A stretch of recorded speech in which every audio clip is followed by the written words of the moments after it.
Hello mga mamshi! Welcome to our podcast, Caffeinated Motherhood.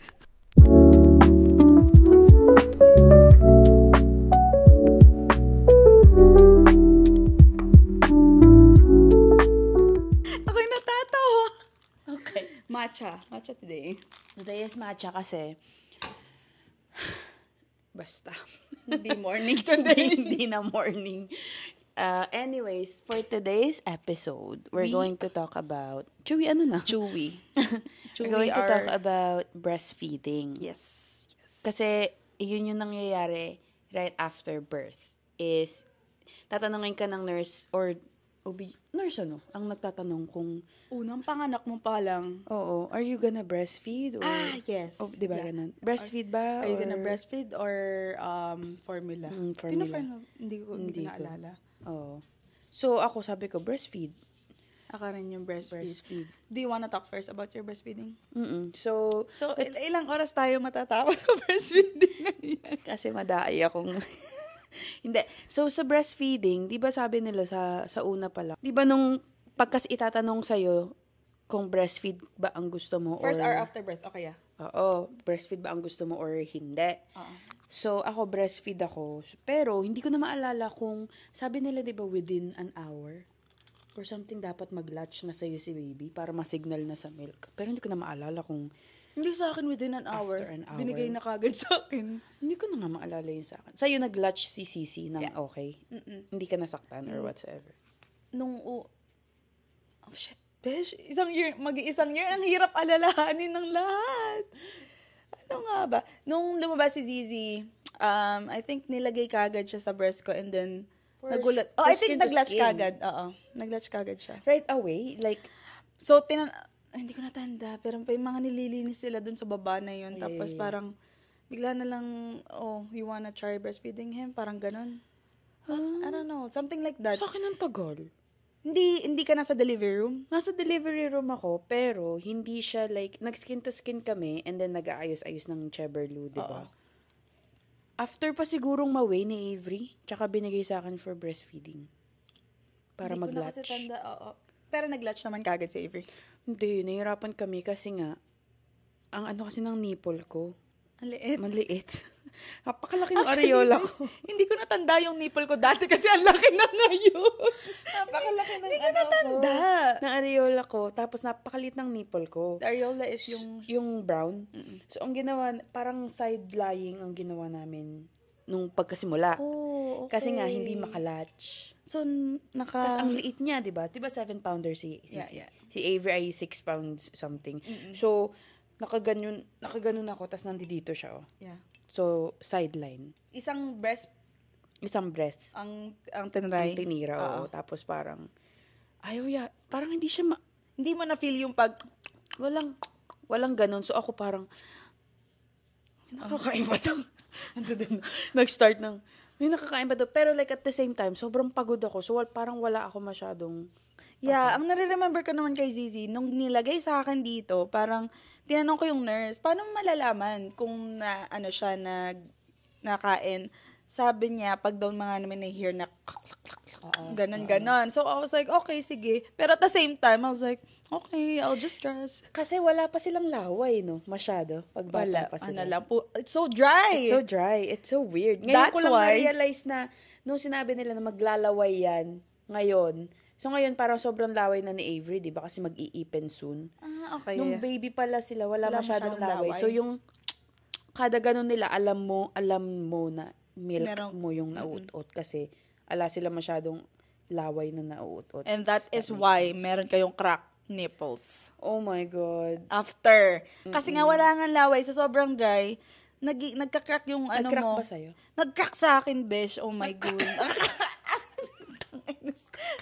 Alam mo yung, sabi ko, ang crack niya is like, different direction. Yeah. Men, papunta dito, papababa, pa ganyan. Sabi ko, bakit ganun, like, tas may dugo-dugo pa na konti. Tapos yung crack niya is parang mapapaltak yung nipple mo, no? pag Like nag-dry. matatanggal or something. Sobrang sakit nung crack nipples. Siyempre ko lang experience mo ng iyong crack nipples. Alin? Yung experience mo na di mo na alam yung gagawin mo. Oh my God. Hindi kasi, actually, nung unang nung ano pa lang, nung gaano kabilis dumating ang milk mo? Like within, nag-ano ka ba? Nag-supplement ka ng formula, di ba? Ganito. So, after delivering, pumunta na ako sa postpartum room. Oh. At that point, wala talaga akong knowledge sa breastfeeding. Like, hindi ako nag-research. Alam mo, kahit akong todo research, hindi pumasok sa isip ko yung breastfeeding. Kasi, guys, ayun ang aking number one. In-underestimate ko ang breast. Yeah. Kasi parang sobrang natural. Yeah. Diba? Like, you just have to like put the baby, tapos yun na, nandun na si Dadating milk. na yung milk mo, tapos laging sinasabi ng matatanda, papadedehin mo ba yan sa suso mo? Papadedehin mo ba yan sa suso mo? So ako parang, lalabas yung gatas sa suso ko. Parang hindi ko siya masyadong inisip. Diba? Kasi parang iniisip mo lang na, ay, may lalabas naman talagang milk dyan. Kasi, ganun. Sa Pilipinas, yun yung pagkakaalam ko na parang, sa Philippines talaga lahat breastfeed. So, parang sa isip ko, okay, everyone is breastfeeding. So, syempre, mag-breastfeed din ako. Wala nang kailangan pang pag-aralan dun. So, yun na nga, wala akong masyadong knowledge about breastfeeding. Kaya, nung dumating ako sa hospital, ganyan. So, okay, ilalagay ko si baby. Pero parang, pag nanay ka na talaga, iniisip mo, syempre, may nakukuha ba to? So, doon na yung second thoughts mo na parang, oh my gosh, sana meron. Tapos hanggang sa, nagtuloy-tuloy na yung isip mo na parang, okay, paano pag wala? Hanggang sa parang, nag-overthink ka na. And then, the afternoon, pinapasuso ko siya sa akin. Tapos, meron yatang yung nurse. I don't know, I don't remember if ako yung nag-ask for the pump or yung nurse. Kasi parang hindi ko na alam kasi yung nangyari. Sabog na sabog ako nun. May pump silang pinapahiram sa hospital. Tapos, nagpa-pump ako after, I think, 30 minutes nang ilatch siya or something. And then, yung nurse parang, iba't ibang nurse yung napunta sa akin. So, iba't ibang advices yung nakuha ko. So, dun yung mga nag-build up yung confusion ko. So, ang ginawa ko, nag-pump ako every 3 hours. Sabi nung nurse, i-trust ko lang daw na tataas yung volume. Ngayon, dahil nga wala akong knowledge kay breastfeeding, nakikita ko yung pinapump ko. So, ang knowledge ko nung time na yon, yun lang yung nakukuha ng anak ko. So, sabi ko, ay, oh my gosh. Ala. Pero at the same time, nung nagpapump nga ako, walang lumalabas. So, syempre, ang nasa isip ko, si baby, walang nakukuha. Ito pa yung nightmare ko dun, besh pala. I don't know if I told you about this. Nung, di ba, 24 hours, ayaw bigyan ng formula. Sabi ko, nag-drop kasi yung weight ni baby. After like few hours. Which is normal, diba? Which is, hindi ko nga alam normal pala yun. Diba? Okay. So, nag-drop yung weight, tapos parang napansin namin ni mama na parang ang fuzzy niya. Sabi ko, ma, baka wala na siyang nakukuhang gata sa akin. Baka gutom na gutom. So, parang naawa ako na parang ganon. And then mamaya, after 24 hours or like, 24 hours pa lang na yata yun, humingi na ako ng formula. May nagbigay na sa kanila. And then like, nung time na yun, sabi ko, grabe naman to mga to, bakit hindi ako binigyan agad ng formula? Paano kung wala nang nakukuhang gatas talaga? Nagugutom yung, tapos parang yun, sobrang worried ako nung time na yun. Tapos, nung binigyan na ako ng formula, doon na ako nag-work around about like latching si ZZ, tapos nag-pump. And then, as in, to the point na nagpa-pump ako sa side, si Franz nandun kasama si baby, nasa ospital pa kami nun. Hanggang like 3 a.m. the morning, papump ako, nakaganyan ako. So, oh my, antok na antok ako, pero I have to like wake up. Magpapump. And then, nakita ko yung increase talaga nung milk. I think after 2 days, nag-show up yung milk ko. And then, nung una, parang 1 ounce lang nakukuha ko hanggang sa parang 1.5 to 10-3. Tapos wala din ako knowledge, best kung ilan yung ibibigay kay baby pag dumedede ng sa bote. Kasi sa breastfeed, hindi mo makikita yung kung ilang amount, right? Yeah. Tapos dun sa ano yun? Okay. Dun sa pump, nakikita. And then like parang talagang tanong kami ng tanong ni Franz. Sabi ko, I'm so clueless. Dun na ako parang dami kong iniisip na parang sabi ko, grabe, hindi ko alam ang gagawin dito kung paano pakakainin. Akala ko sasalpak lang na ganyan. Tapos aano na yung gatas. No? Oo, tapos aano na yung gatas. Sa'yo, kailan mo nakita na ano? Hindi ko siya nakita. Ay, hindi ka nag-pump kasi? Hindi ako nag-pump kasi ganito, di ba nga alam ko na may pump ka. Oo. So, nung sa akin, nung nilatch siya, lutang ako nun, so hindi ko alam. So, yung next namin, sabi ng nurse, call me next time na ilalagay mo siya sa boob. Same date, Oo, same. kinaumagahan. Sabi, the next time, sabi kasi, hi mama, did she eat? Ganon. Gaging ganon, hi mama, did she eat? Ako naman, I put her on the boob. I don't know if she ate. Sabi ko ganon.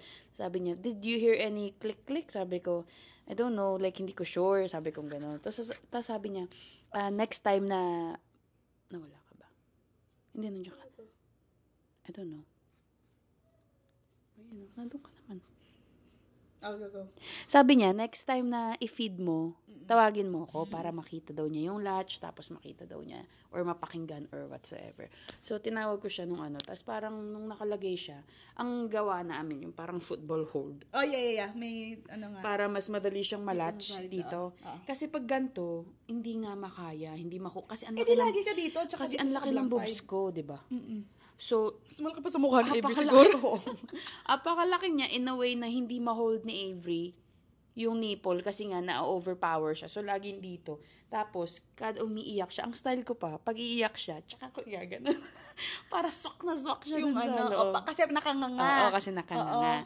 So, anyways, hindi pinaano ko siya. Tapos parang sabi niya, nag-hand express ka ba? Sabi ko, oo. Pero wala akong makuha, sabi kong ganun. So, ako din, same thing iniisip ko, like parang, may nakakain ba anak ko? Pero like, in-expect ko naman na bababa yung weight niya by the first like 24 hours or something. Kasi nga, I don't know, like, nag-attend kami ng birth class, diba? Oh, yeah. So, in-explain yun, diba sabi ko sa'yo. Yun lang siguro yung pinakang vague, ko sa breastfeeding na sabi lang nila, it's gonna drop, magda-drop ng weight, okay lang yun, ganyan-ganyan. Dapat, within 2 weeks, mag-gain na nila uli yun, ganyan-ganyan. So, nung nagda-drop weight niya, hindi ako masyadong worried kasi expected ko siyang dadating. So, pero, at the back of my mind, like ako parang, okay lang ba yan? Like, tapos, nagka-crack pa yung nipple ko, di ba? Oo. Sakit talaga nun. Ang sakit talaga, like, ibang sakit sa labor. Kasi yung nagsistay sakit na nagsistay and psychologically parang gusto ko lang naman pakainin yung anak ko. At ang kate. Bakit ang sakit? At ang kate. Ang kate ng dito ko noon, hindi nipple mismo. Ako yung nipple na dry. Hindi. Kasi lagi akong di ganun, no? Di ano? Yung di ganun. Yung binibigay nilang Nilanolin. Daming Furbies nag-uwi ako. Lagi akong di ganun noon. So, sabi ko, sabi niya, patingin niya ng hand express mo. So, pinakita ko. Sabi niya, uy, sakit na sakit ako sa hand express na yan. Oo, sakit nga. Nung ginawa niya, ang sakit. I know. Nagpaturo ako dun nga sa in-law ko, si Cheska.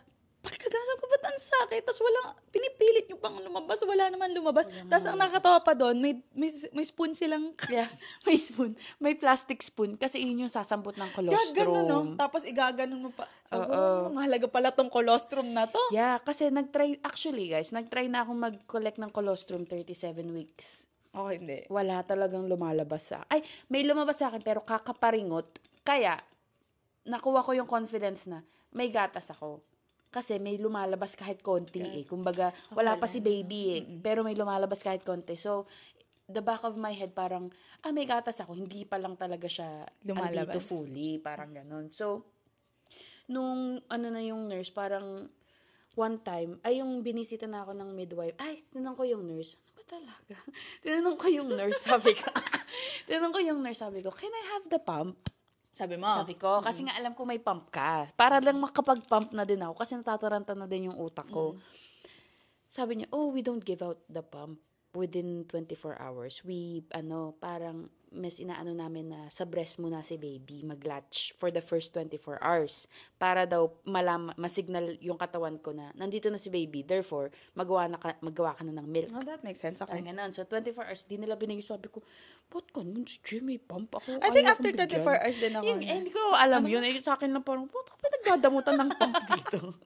Sana pala nagdala ako ng pump ko, di ba? Bakit ako pinagdadamutan? Parang, sabi nila, within 24 hours, dapat si baby daw sa dede. So, ako'y kada dede ni Avery. Pagkatas dumede, hand express. Talaga hand express? Lahat ng nakukuha ko, chinuchut ko kay Avery. Pinapakain yung spoon, di ba? Yung through the spoon. Sabi Sabi ko sa nurse, sakto lang ba yan? Sabi niya, okay ang onti lang. kasi. Sobrang onti. Pero okay daw yun. Yun lang daw talaga kailangan. Kasi ang liit daw na. Yun nga. So, na ko din yun sa birth class. na hindi ko alam. Highly Na parang sabi ko, recommend. di nga ako mabubusog sa kaliliit na colostrum na yun, yung pakayang baby. Kaya sabi ko, hindi ko alam yung ganun. Oo. Tapos, nung midwife ko na, tiningnan niya din yung latch ni Avery. Siguro 30 minutes kaming nagla-latch. Ah, talaga? Kasi hindi siya mapakali. Tapos yung huling ganun ko, tapos yung parang gumagano na siya talaga. Sabi ng midwife ko, there, kapag ganyan lagi ang latch niya, you'll know na may nakukuha siya. And then, I'm sending you home kasi alam mo na. So, isip-isip ko parang, ikaw yung nagla-latch, hindi naman ako. Kumbaga siya yung gumaganong kay Avery. Ako parang, parang sobra naman. Kasi ang rough nila, di ba? Bakit nga ganun? Ang rough nila kay sa babies. Alagang-alaga, ganyan. Ang rough nila, like, paglagay sa dede, ang rough. Pag basta napaka-rough. Pero, ayun, sobrang ang latching. Gano'n ka-rough? Like, rough. Pero latching is very hard for me sa beginning. Sa akin, latching is okay kasi si Zizi naman nagla-latch.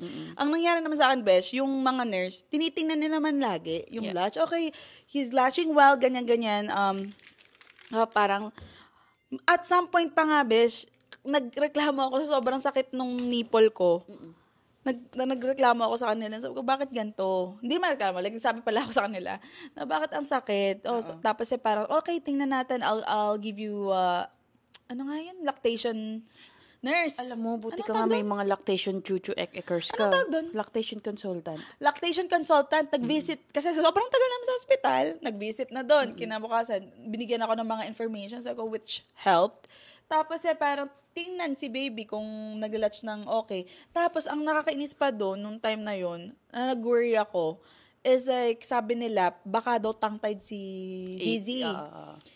Which is, pinaliwanag nila sa akin. Sige, ano yun? Tapos parang binigyan nila ako ng option to like, ikakat doon sa hospital o ilay laser. Pero hindi naman agad-agad kasi yung parang tongue-tied ni baby is like parang Tongue-tied ba si Sisi? konting-konti, as in konti. Parang hindi daw nila hindi daw concerned. Hindi masyadong concerned kasi nakakakuha naman daw ng milk. Yeah. Sabi nga ganun. So, ayun, another thing to worry ko yun dahil nag-add up yun sa isip ko na, oh my gosh, paano pag hindi to nakakaano? Yeah. Alam mo yung nag-add up sa isip mo na kung nakakakuha ba to ng milk? I think, Dun sa like parang, hindi kasi nga parang walang nag-ano sa'yo na, walang peace of mind kahit na. wala man lang nagsabi sa'yo na, parang, enough, although sinasabi ng nurse na nakakakuha yan pag naririnig mo yung ganto ganyan. Hindi Kasi pa nga din hindi mo kita di ba? Yun yung pinakang windang sa breastfeeding. Nakakagulo talaga sa is isip hindi ko. mo makita. Oo. Tapos naman minsan kung dumede si Avery dati nung 30-40 minutes per boob. So like ako parang overfeed ko na ba yung anak Eto. Oh my God. Sa pagdede pa ng boobs, sabi ko, Ma, kailan ako magsa-stop? Kailan ko malalaman na gutom to? O tapos na siya. Tapos parang ano ko pa, sasabihin sa akin ni Mama, ganto, ganyan. Di pag pag nakatulog na, alisin mo na. Tapos pag umiyak ka, ilagay mo ulit. So, isip ko, ganun ba talaga? Like parang, what? Sa hospital pa lang to ha. And then parang, baka naman wala naman talaga tong nakukuha. As in, paulit-ulit kasi nagre-replay sa isip mo. Kasi meron palang cluster feeding. Ayun, diba? wala akong May alam sa cluster feeding. May cluster feeding. So, yung thoughts mo as a mom na wala yatang nakukuha to kasi parang laging gutom every hour. Gutom. Si Avery nun may part na every 30-40 minutes gusto niya uling dumede. So, ako parang, may nakukuha ba to? Doon ko na yata tinanong ikaw na, Teche, kailan ako magpa-pump or kailan ako magbe-breastfeed lang? Ganon, di ba? Tinanong na kita. That's the most confusing part sa buong breastfeeding ko. Figuring out kung magpapump ako o magna-nurse. Yeah, kasi nursing is very demanding. It's very demanding. It's parang nafa-fuck ka sa head kasi nga hindi mo makita ako parang gusto ko kita ko yung kinakain ng anak ko. But Besh, look ka anong nangyari ngayon. Anong naging end up mo? Nag-nurse lang ka. ako. Yeah. Ako nag-pumping ako. When do you parang when did you realize na gusto mong mag-pump over nursing? I think, hi Avery, may pupo. Kailan ba nga yun? Nung umuwi kami ng hospital, right? I think so. Sa'yo na naman tayo. Ina mo ka. Kailangan ko kasing imagine lahat. Ang hirap ng alalahanin, besh. Nung umuwi kami, meron yata akong pump na galing Pilipinas na, nung nag-visit kayo sa bahay. Oo, yung sabi ko, Tapos yun. Tapos sabi mo, bakit may palaka? kasi ang ingay. Bakit may palaka? Yun ay, best pump ko yun. Kasi dito nag-feed si Zizi. Nung unang first few weeks, si Zizi naglalatch sa akin. Pinapa-breastfeed ko siya. Ngayon, sa sobrang daming information na hindi ko alam kung saan ako magfo-focus, ang dami nag-feed off sa akin ng ito, ganito pag breastfeeding, ito, ganito pag pumping. Sabi, okay. Dahil di ako mapag-decide, I'll try mix feeding. So, mix feeding, ginawa ko pagka dede ni Zizi, mamaya magpupump ako like after 15 or 30. Tapos, mamaya, wait, tama ba yun? Oo nga, yun nga, nagpapump ako after. Tapos, hanggang sa fast forward, parang sabi ko, nakapagod. Nakapagod kasi, breastfeed, like nursing itself, parang full-time ka na eh. Pumping on another level full-time. Yeah. Pero feeling ko, same lang hard yun. Best. Anyways, ito muna, wait. Gusto kong i-construct to ng ayos. So, nag-breastfeeding ako, tapos nag-pump ako, and then sabi ko, okay, gusto ko mag-mix feeding. Tapos na-enjoy ko yun. Hindi naman sa na-enjoy. Feeling ko na parang, bakit ba... pumunta pala sa isip ko na, pag nag-pump ako ngayon, baka mamaya wala nang kakainin to.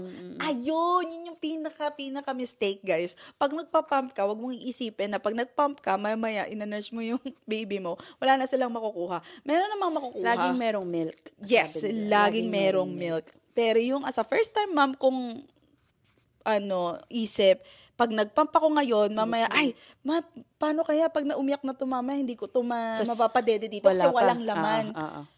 Siyempre, punta ako kay Bottle. Anahin mo na, padedehin mo na si Zizi kasi kakapump ko lang wala akong milk. Best, yun yung talagang mistake ko, I guess. Kasi over time, ngayon ko na-realize na sabi ko, ang tanga ko. Katanga. Katanga? Ano ka lang? Lutang ka lang? Learning lang. Pero, figuring out lang. Oo. And then like after noon, I guess because like parang nagkakaroon na ako ng schedule and routine, like umayon kasi sa schedule ko din sa aming dalawa na parang okay, kailangan ko mag-pump ng ganito, papakainin niya o ako magpapakain. Parang nagawan ko siya ng paraan. Pero I think hanggang 4 months or 5 months, ninanurse ko pa rin si Zizi ng gabi. Para hindi na ako mag-get up to get milk para sa kanya o pampatulog. Hanggang sa 6 months na si Zizi, nag-strike na siya sa boobs ko. Ayaw na niya kasi parang medyo may isip na sila. Ayaw na lang magdede kung saan na tumitingin. As mamaya mga ngagat na, ganon. Pero ayun, doon ako parang nag-transition to like nursing to pumping kasi nahanap ko yung routine ko with pumping. Ikaw, paano ka Na-nursing lang ako. Naging nursing na lang. Di ba noong una gusto mo mag-mixed feeding din? Noong una, mixed feeding. Noong una naman kasi parang willing lang ako to try everything. Kasi nga, hindi ko nga alam kasi. Like parang, naalala ko, message ko siya, sabi ko, ano ba to? Like, magpapampa ako, magdedede lang ba siya? Or ano ba? Tapos ang sinabi niya sa akin, Besh, it's gonna be hard either or. You just gotta pick your heart. Tumatak talaga sa isip ko yun na parang, oh my fuck. Like, parang yun na, sabi, tas dun ko na parang, anong gagawin ko? Like, parang kasi wala makapagsabi sa'yo eh. Tapos, like, Besh, lagi kong, ikaw ang bahala. Laging ganun. Kasi kunyari, manghingi ka man ng advice, laging, ikaw ang bahala. If ikaw ang mag-figure out, parang they can only tell you so much. Pero at the end of the day, ikaw pa din mag-figure out kung ano ba talaga. What's best for you and your what's baby. best for you and your baby. Sabi nga nila, fed is best. So, whatever works. So, ang ginawa ko nun, dahil crack yung nipple ko, pinapump ko lagi itong boob na to. Dito siya lagi nadede. So, ako, madami pa kasing I think 4 to 5 days dumating yung gatas. Or 3 to 4 days dumating yung gatas. Yung sobrang tigas nung surrounding ng dede mo, na parang, holy fuck, mamatay na ba ako? Bakit ang tigas? Ang sakit yung ganun. Anyways, so lagi ko siyang pinapump. Anday ko nakukuha lagi dito nun eh. So yung sa pumping, na ano ako sa kasi nga, kitang-kita ko yung milk, kitang-kita ko na yung peace of mind. Peace of mind na, ganito karami nakakain ng anak ko, ganyan-ganyan. Kasi pag nursing ka, hindi mo alam Parang pinagkakatiwalaan mo na lang yung anak mo na take what you need, tapos magpo-provide lang si mami lagi. Demand ka lang. Parang, on demand ka. On demand, tapos on demand din nung una, ang ginawa ko is very timing ako lagi na 15 minutes here, 15 minutes here, and then 15 minutes, and then 2 hours, 2 to 3 hours. Nung nag-start siyang dumedi in an hour, sabi ko, hala, may nakukuha ba to? Kasi ba't parang every hour? Sabi nung tracker ko, 1 oras pa lang kumakain. So ako parang, hala, ba't ganun? Like, dapat hindi ganun. Ganyan. Tapos, doon ko na natutunan yung cluster feeding. Kapag pala may growth spurt. Bakit mo naisip na dapat hindi ganun? Kasi nga, nagsisearch ako, sabi ko, baby Every feeding every hour, every 1.5 hour, ganon.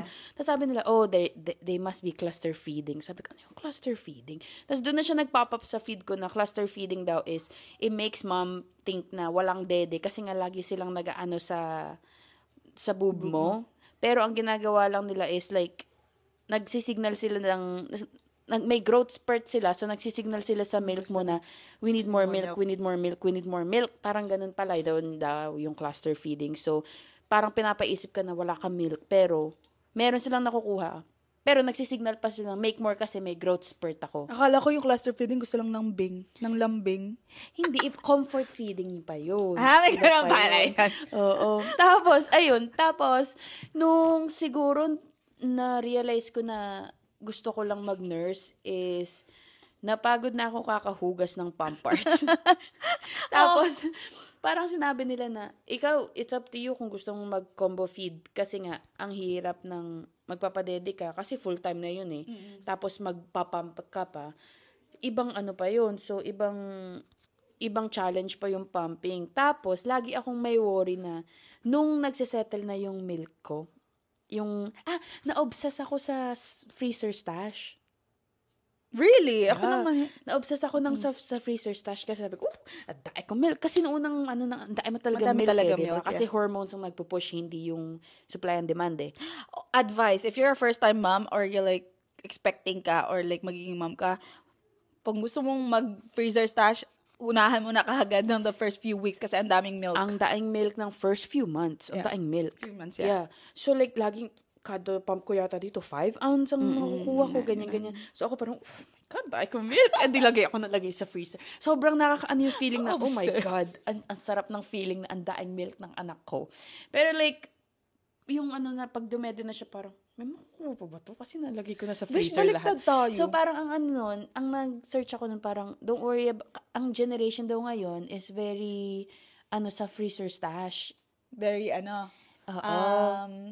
dami daing nag-ano ng pump and pour, yung mga ganong video na parang, mapapaisip ka talaga, if, wala ba akong gatas? Pero like yung mga nakikita mo online is, sobrang oversupplier lang sila. Oversupplier nga. Yeah, iba pa yung hard ng oversupplier. Pero, anyways, yun nga, doon ko na-obsess ako sa freezer stash. So, nung nagsasettle na yung milk ko, tas ang unti na lang nung nakukuha ko, medyo na-fuck na yung utak ko na parang, holy shit, ito na lang yung nakukuha ng anak ko. Hindi na yung 5 ounce. Hindi na ganun. Yung parang isip ko, hindi na 5 ounce, parang 2 ounces na lang.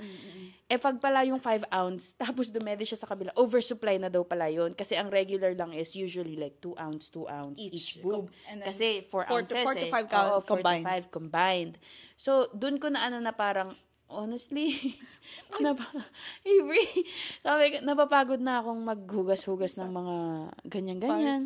Ayoko na, sabi ko, mas masaya naman na nurse ko lang siya kasi iba yung bonding talaga ng nakadede, tas nagtitinginan lang kayo. Tapos yung parang yung mga late night feeds na parang titingin na lang, tulog ka na, tulog. Yung mga iba yung bond mo talaga kasi, di ba? Pag yung nursing ka lang, tas wala ka pang iniisip na hugasin afterward. Pag lalabas, ikaw lang. Although, kailangan mo i-strategize yung paglabas mo na kailangan mo i-timing. Yeah. Or kailangan mo na rin kapalan yung mukha mo na magpa-breastfeed ka talaga sa labas. Or magdadala ako ng bote niya, which napaka-picky ni Avery sa bote kasi nga exclusive siya nursing. Yung iba nasasanay din naman. Nasasanay ang hirap mag-pacifier kasi very picky siya sa gusto niyang i-take.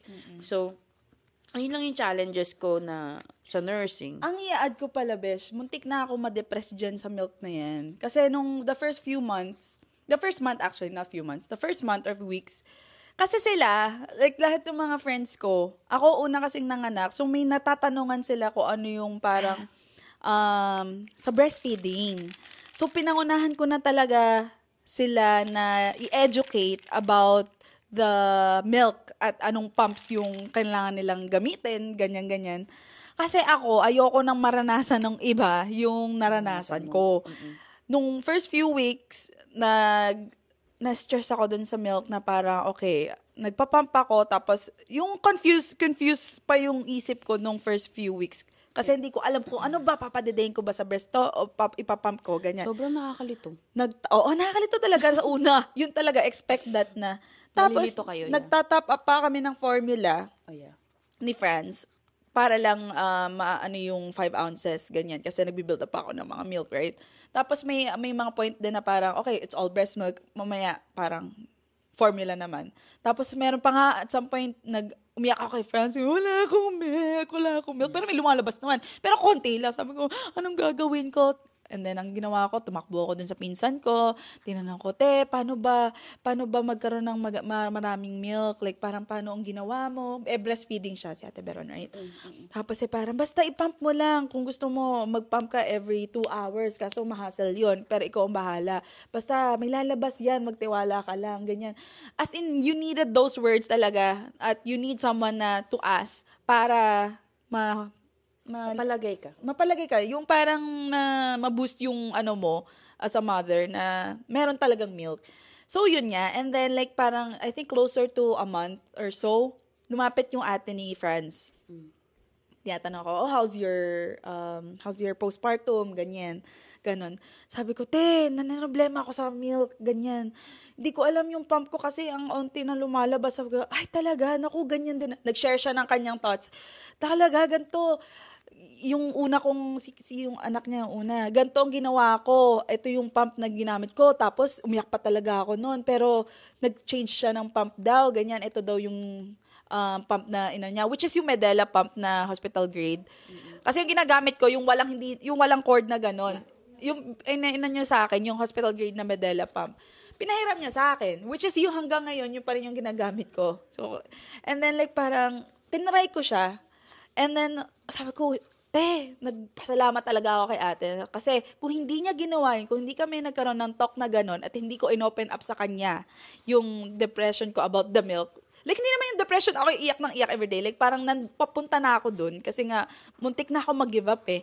So, kung hindi ka nag-ask ng help o hindi ka nag-open talaga, hindi ka ma-open dun sa possibilities na yun, kung hindi ako ma-open dun sa possibility na magkaroon ako ng milk na, meron pala. Doon nag-anuhan yung mga milk ko. Doon ako nakapagbuo ng stash. Which is, hindi ako oversupplier. Enough lang talaga ako. Kasi hanggang ngayon, talagang enough lang kay Zizi. At ginagawa ko ng paraan para maging mas enough pa kay Zizi yung milk.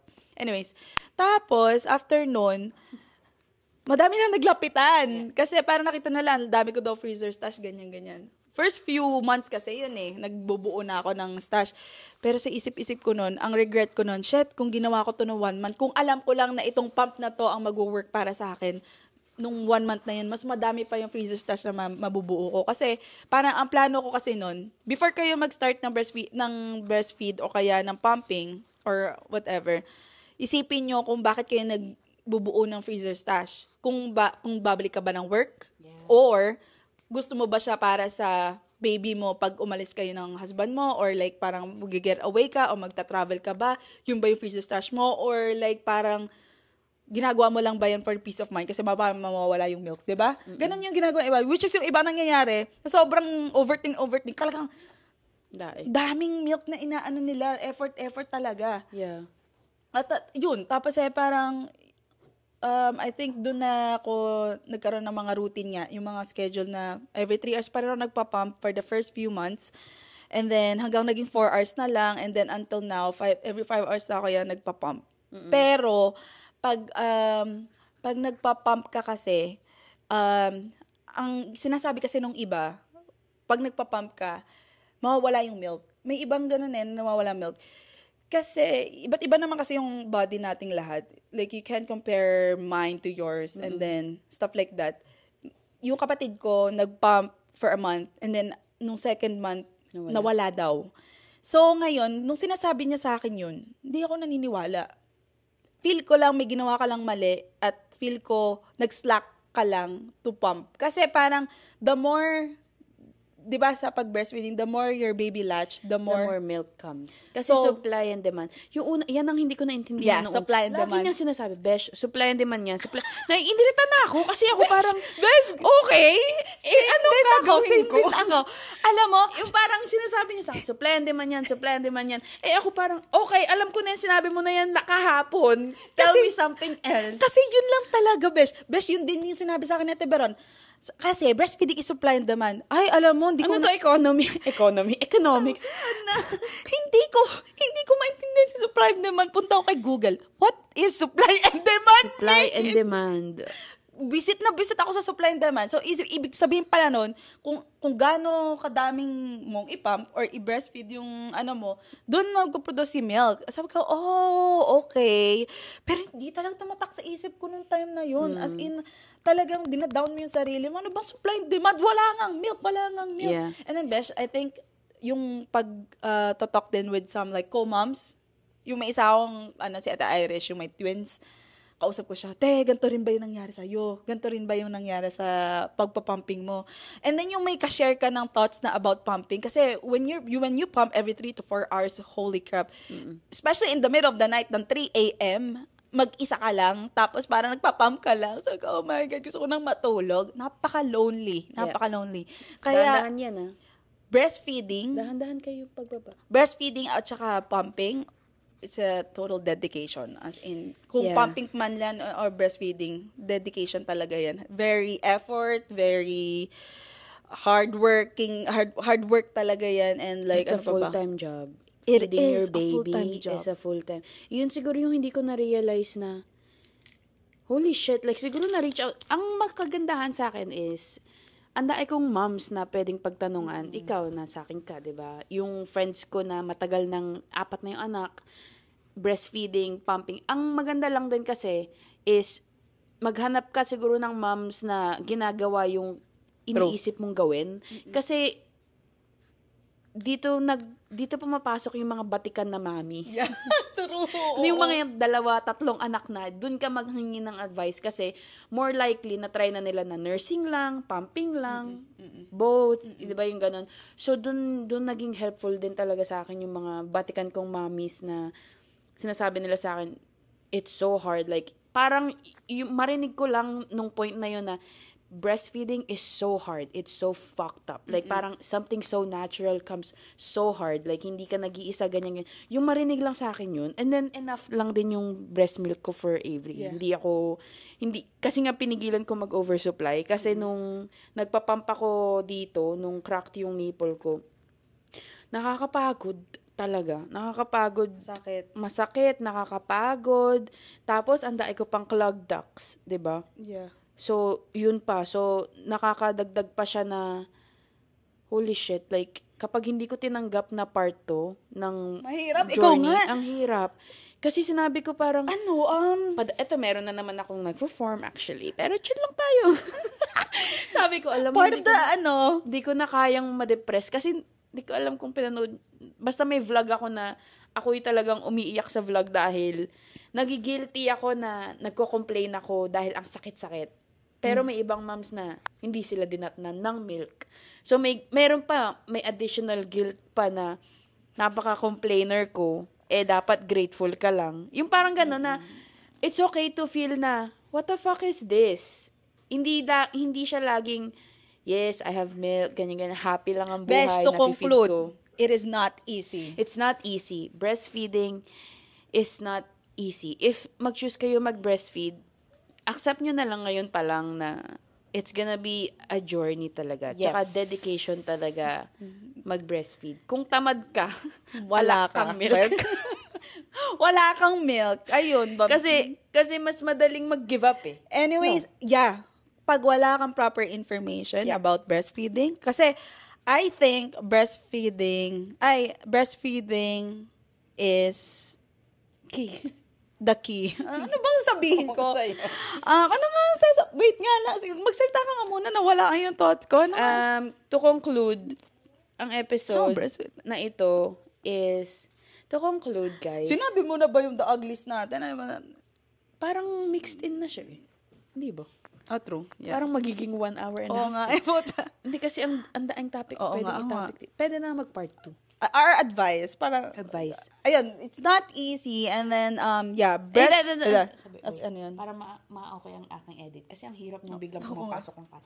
Anyways, ang advice namin for if magbe-breastfeed ka, count it as a resource na wala kami dati. So, we'll give you a few advice. Pero if you choose not to breastfeed then, it's fine. Kasi nga, fed is best. Happy mommy. Happy mommy, happy baby, okay? But yeah, advice mo sa... we'll give you guys advice and then siguro favorite breastfeeding, yung tool. Yung ikaw, pumping mom ka eh. Kumbaga ganon. Okay. Ang favorite tool ko naman, wala naman. I feel like yung kung ako magbibigay ng tips about like exclusive pumper ka, I feel like kailangan mo ng good hospital grade pumps. Yeah. Yun yung number 1. Kailangan mong magkaroon nung, yung lube. Yung lube na. Iba naman yata. Yung lasin, yung cream. Yung cream. Yung lube. Parang lube. iba naman Ano ng... nga yung sinabi? Kasi magbe-baby number 2 na to eh. Kaya Nipple lube butter. Yeah, buy a butter. Tanging meron doon, yung herbs. Yung nipple butter nga na ilalagay nyo, or cream na ilalagay mo doon sa pump, or sa, tumatawag yung sister ko. Ilalagay mo sa pump parts or sa breast mo, and then, nakalimutan natin sabihin sa kanila. Ano? When you're breastfeeding, hydrate, eat a lot. Advice mo nga. Ito na nga advice mo. Ano ba yun? And, tapos, huwag ka masa-stress. Kasi pag stress ka, wala kang milk. Also, ito yung number 1 tip ko din pala na, sinabi ko na ba yun? Sinabi sa akin ng pinsan ko sa akin nung nagbe-breastfeed ako. When you're breastfeeding, to build a letdown. What's the word? Letdown. Hindi, ano yung, build ba?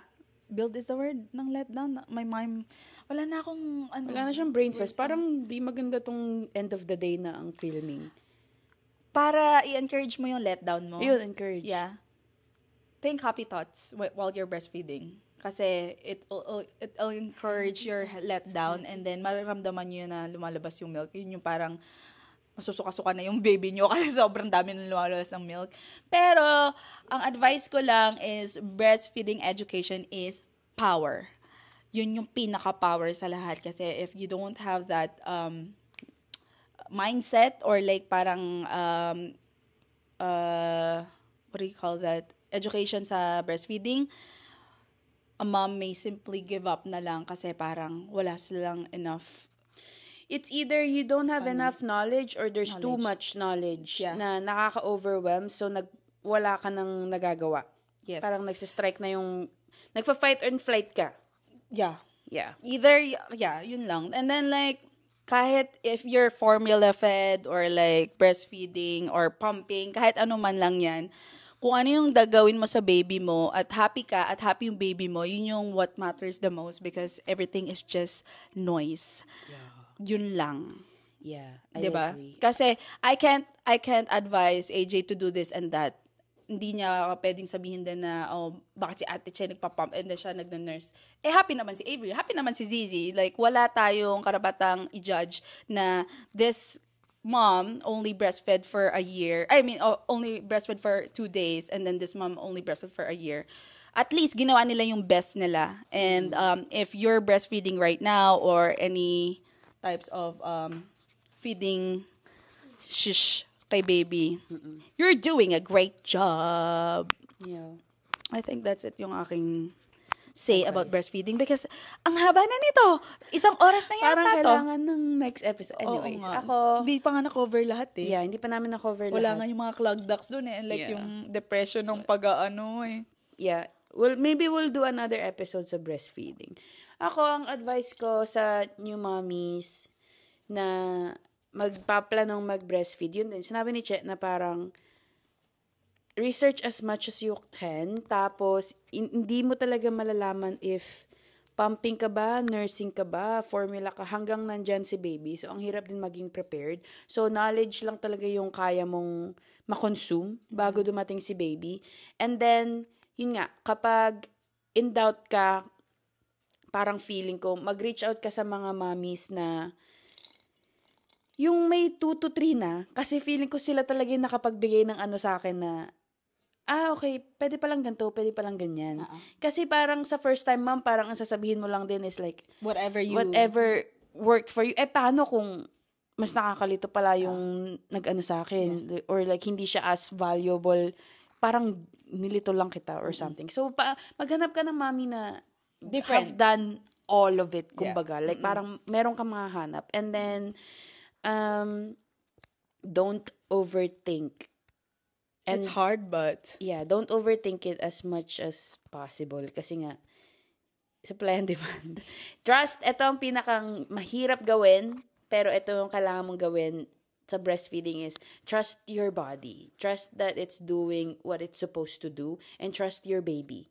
Kasi, you guys are a team eh. Parang, siya ang magkikreate ng demand, and then yung katawan mo is magbibigay ng supply. So, as long na tinatrust mo siya and nag-gain ng weight ang anak mo and it's baby's happy, wag mong i-doubt na may milk ba ako. Kumbaga, like, you're creating extra stress na hindi naman dapat. So, as long na happy ang baby mo, nag-gain ng weight, may milk ka. So, wag ka masyadong mag-overthink sa ganun. Because at the end of the game, your aim is to feed your baby. To feed your baby and that they grow. Yeah. And kung hindi ka man makabuo ng freezer stash, that's okay. It's okay.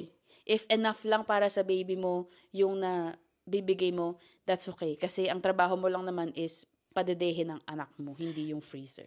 Yes. So, and also, if hindi ka nagbe-breastfeed and your formula fed, that's okay. Kasi, happy si baby. Yeah. Minsan nga naiingit ako sa mga formula, mommies. Kasi parang, nagtitipid lang kasi talaga ako. Kaya ayoko talaga mag-formula. Hindi naman sa nag-hit ako kay formula, pero nagtitipid lang talaga kasi... At saka, alam mo, ang pinakang gusto ko lang na benefits ng breastfeeding is yung nag-a-adjust yung nutrients niya, kada latch ni baby. Yeah. Nagkasakit ako recently actually, like for almost a week-ish. Hindi na catch ni Avery yung sakit ko. Yeah. Kasi madaming ang benefits. I-research yung mga benefits ni breastfeeding. Benefits ng breastfeeding. Ay, wait lang, besh. May nakalimutan pa ako sabihin sa kanila. Ano? Pag halimawang nagpa-pump sila, yung amount of milk, 3 ounces man yan, 4 ounces hanggang maging 1-year-old sila, nag-a-adjust ang katawan mo. Nag-a-adjust yung katawan mo, nag-a-adjust yung nutrients ni milk sa pag-grow ni baby. Yeah. So, kung 4 ounces mo siya feed, or 5 or 6, it doesn't matter. They still get the nutrients, mag-grow sila. Ang breastfeed milk is not about the volume. It's about the nutrients. The nutrients. Yeah. Kasi si formula, nagtataas kasi siya ng ng halimbawa, pag halimbawang 6 months na sila, kailangan 8 ounce na yung, or 7, kailangan ganito na yung finifeed nila. Which is, ngayon, ang mga exclusive pumpers, yun yung nasa isip ko, no? Yung in-aim. Pero ako, nag-stop na ako kasi nalaman ko na ganun pala yung pag breast milk, nag-a-adjust pala. Nag-a-adjust yung nutrients. So, hindi ko na tinaas na 5 ounces. It's always been 5 ounces kay Zizi. Yeah. So, yun nga. Yun yung pinakang nagustuhan ko sa breastfeeding is, tas may nagtanong sa akin, hanggang kailan ka magbe-breastfeed? Hanggang may gatas. Parang yun lagi sagot ko. Parang hanggang may gatas. Hindi naman parang 2 years old na ba si Avery? Daddy pa din. I don't know. Kung may gatas pa ako, why not? Kasi may solids na naman siya at that point. So, baka comfort na lang yung daddy ko sa kanya, di ba? Pero, ayun. Yun yung advice ko is, as long na masaya ka, masaya din si baby. Masaya si baby. As long na healthy ka, healthy si baby, And if ginawa mo na lahat and wala talagang gatas, it's okay to na mag-formula ka. Kasi nandyan naman yun for that reason talaga. So, don't feel bad if you have to formula kasi nga walang gatas. Basta trinay mo, kung tinry mo na naman lahat At hindi ka na-give up. At hindi ka na-give up. I think okay na yun. Yeah. Love is what matters the most. Yes. Your baby appreciates you. Ang ma-advise ko lang sa gamit is wag kang bumili ng bote. Kasi hindi ko alam na mapili pala sa bote ang mga bata. May ganun pala na hindi yan pwede kasi hindi siya kagaya ng nipple ko. So ang dami kong bote dyan na binigay ko sa kapatid ko para naman nagagamit naman ni Rome. Pero yun, like wag kang bumili ng bote, tapos wag ka munang bumili ng pump until you figure out. Until lumabas na si baby. Manghiram ka muna. Manghiram kung may hiraman ka. Or pag lumabas na si baby, tas na-realize mo na, gusto ko palang mag-pump. Doon ka palang bumili ng pump. Kasi yung pump na bibilin mo, hindi pa siya sure nagagana pa siya sa'yo. Hanapin mo ba yung iba't ibang pump tulad nga nung sinabi niya. Yeah. May mga flange sizes, Pachebelo, Ekekers. Pero anyways, I think we'll do another episode sa breastfeeding. Yeah. But focusing more on like the mental load ng breastfeeding. Oh, and ano yung nafe-feel ng moms kapag, or ano yung mga nafe-feel namin nung nasa thick kami ng figuring out. And kasi ang haba. Ang haba na nito.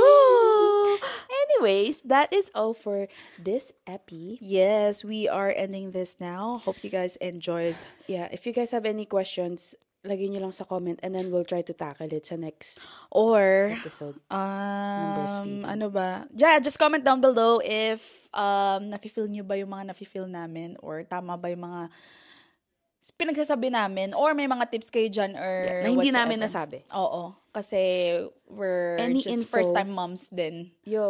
Any info is appreciated. Any info is a good information.